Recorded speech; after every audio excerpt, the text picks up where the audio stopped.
Welcome back viewers. और break पर जाने से पहले हम पास्टर अकरम भट्टी साहब के साथ गुफ्तगू कर रहे थे और हमने जाना कि किस तरह बिल्कुल खुदावंद से दूर थे और इवन दुआ करना भी नहीं आती थी, लेकिन खुदावंद ने उन्हें अपनी खिदमत के लिए बुलाया। मैं जब इस बात पर गौर करता हूँ, और जैसे खुदा के कलाम में भी लिखा है कि वो बेवजूदों को चुन लेता है, वो ऐसे लोगों को जो क्वालिफाइड नहीं है उनको चुन लेता है लेकिन फिर क्वालिफाइड बना देता है। सो मज़ीद हम पादरी साहब के साथ गुफ्तगू करेंगे। सो भाई साहब, क्या समझते हैं कि दुनियावी तौर से इतनी तरक्की करना, इतनी अच्छी एजुकेशन होना, टेक्निकल एजुकेशन होना, अच्छी जॉब होना, लेकिन खुदावंद से दूरी, क्या समझते हैं कि जैसे कलाम में भी लिखा है कि आदमी अगर सारी दुनिया भी हासिल कर ले और अपनी जान का नुकसान करे तो उसे क्या फ़ायदा? उस ज़िंदगी में और अब की ज़िंदगी में क्या फ़र्क देखते हैं? वो ज़िंदगी जो थी वो बिल्कुल गुनाह में ज़िंदगी थी, लेकिन अब खुदा में आ गए। अंधेरा था उस वक़्त, पहले अंधेरा था मेरी ज़िंदगी में, लेकिन जब रोशनी आई तो खुदा ने कहा था कि रोशनी में आया हूँ। तो उस वक़्त फिर अब मुझे बहुत फील अच्छा होता है। अब मैं एक न्यू स्पिरिचुअल मिनिस्ट्री को रन कर रहे हैं, वाइस चेयरमैन हूँ उनका। हमारे पास इस वक्त तकरीबन 22 चर्च जो हैं वो काम कर रहे हैं। कराची में भी काम कर रहे हैं, 5 चर्च वहाँ पर हैं, बाकी इधर फैसलाबाद में है, शेखुपुरा में भी है। उसके अलावा राइवेंट कल प्रोग्राम था हमारा, वहाँ पर भी गए हुए थे। पेशावर में भी है हमारे, गुजरांवाला, सेखम गाँव हैं, वहाँ पर कामों की में। सो खुदा का शुक्र हो कि अब खुदा आपको अपनी खिदमत के लिए इस्तेमाल कर रहा है।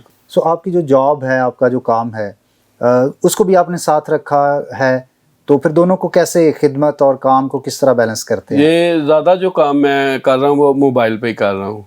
क्योंकि जो मेरे पेशेंट हैं वो मोबाइल पे मुझे फ़ोन कर देते हैं कि आके टेस्ट करने हैं या कोई चेकअप करना है, कोई फीवर है, जो भी है, कोई जनरल मसले के जो पेशेंट होते हैं ना, उनको मैं जगह पर जगह जाके विज़िट करते हैं, फिर घरों में विज़िट करते हैं।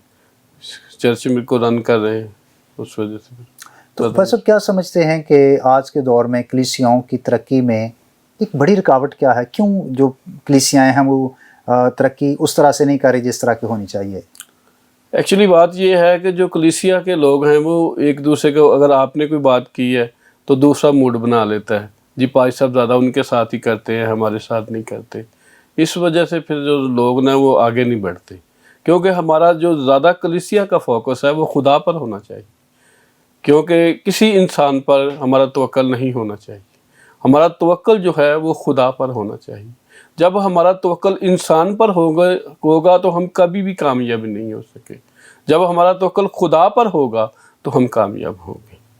इसीलिए ज़्यादातर लोग जो हैं, जो कलीसिया के लोग हैं, ज़्यादातर तवक्कल जो है उनका इंसानों पर होता है कि जी पाई साहब ज़्यादा इसको मौका देते हैं, हमें नहीं देते।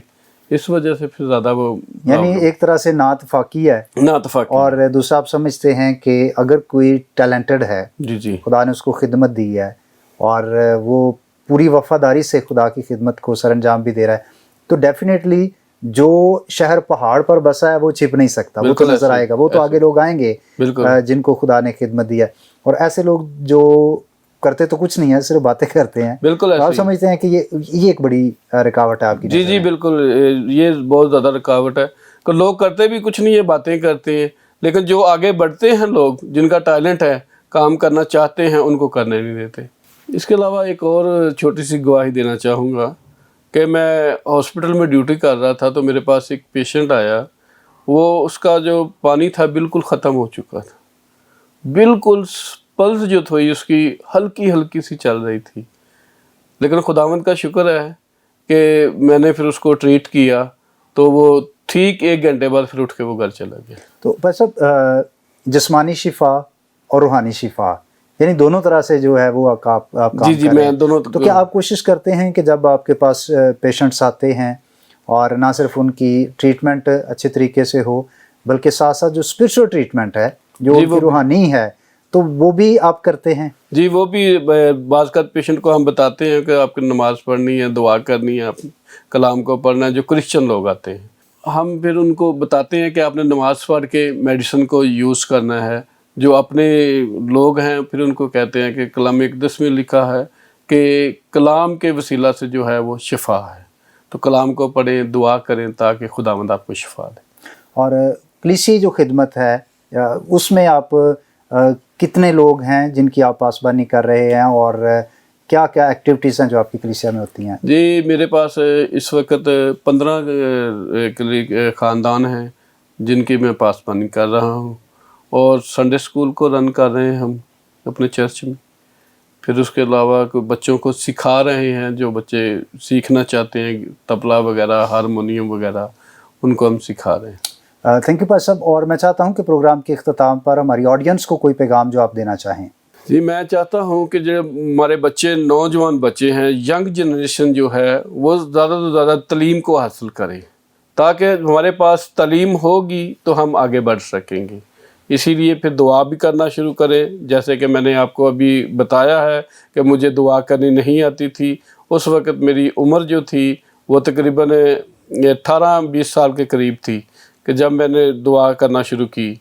और इसी तरह चाहता हूँ कि जब हमारी तालीम होगी, हम दुआ करेंगे, कलाम को पढ़ेंगे, तो फिर आगे बढ़ सकते हैं। तो आप नाज़रीन से गुजारिश है कि जितना भी हो सके कि आप तालीम को ज़्यादा से ज़्यादा सीखें, क्योंकि जब तक हम सीखेंगे नहीं तो आगे कुछ सिखा भी नहीं सकेंगे। शुक्रिया भाई साहब। अजीज़ भाई और बहनों, कलाम में लिखा है कि ज़र की दोस्ती यानी दौलत की दोस्ती हर तरह की बुराई की जड़ है। बेशक दौलत हमारी ज़रूरत है, हमें ज़्यादा से ज़्यादा मेहनत करनी है ताकि हम इस मुआशरे में अपने लिए, अपनी फैमिली के लिए अच्छा अर्न कर सके, अच्छा कमा सके। लेकिन अगर हम खुदावंद को छोड़कर सिर्फ़ और सिर्फ मादा परस्ती के पीछे लगे हैं तो हम नुकसान में हैं, हम घाटे में हैं। इसलिए मेहनत करें, लेकिन खुदावंद को अपनी ज़िंदगियों में ज़रूर रखें। खुदा आपको बरकत दे। आइए हम दुआ करें। यीशु मसीह में हमारे बाप, हम तेरा शुक्रिया अदा करते हैं तेरी सारी रहमतों के लिए, तेरी बख्शिश के लिए, तेरे फजल के लिए। और हम शुक्रगुजार हैं होशाना टीवी के लिए, सारी मैनेजमेंट के लिए, तमाम देखने वालों के लिए। तेरा खादम होते हुए बरकत चाहता हूँ और तेरे खादम और उनके कलीसिया के लिए दुआ करता हूँ जिसकी वो पासबानी करते हैं। इनको बरकत दे और अपनी खिदमत के लिए और ज़्यादा इस्तेमाल कर, ताकि रूहों की जिस्मानी और रूहानी शिफा के लिए और ज़्यादा काम कर सकें। जितने लोग इस वक्त हमें देख रहे हैं, बाप इनकी ज़रूरियात को पूरा कर, और जो बीमार हैं उनको सेहत दे, और जो मायूस हैं, नाउमीद हो चुके हैं, खुदा तो उनको आगे बढ़ने में उनको हिम्मत दे, हौसला दे, ताकि वो असर नो आगे बढ़ते चले जाएं और ज़िंदगी में कामयाब होकर तेरी शुक्रगुजारी करें। मसीह के नाम से आमीन। इसके साथ ही अपने मेज़बान पास्टर बिशारत को इजाज़त दीजिएगा। नए मेहमान के साथ जल्द आपकी खिदमत में दोबारा हाज़िर होंगे। तब तक अपना बहुत सारा ख्याल रखिएगा और मुझे दुआ में याद रखिएगा। देखते रहिएगा होशाना टीवी। God bless you.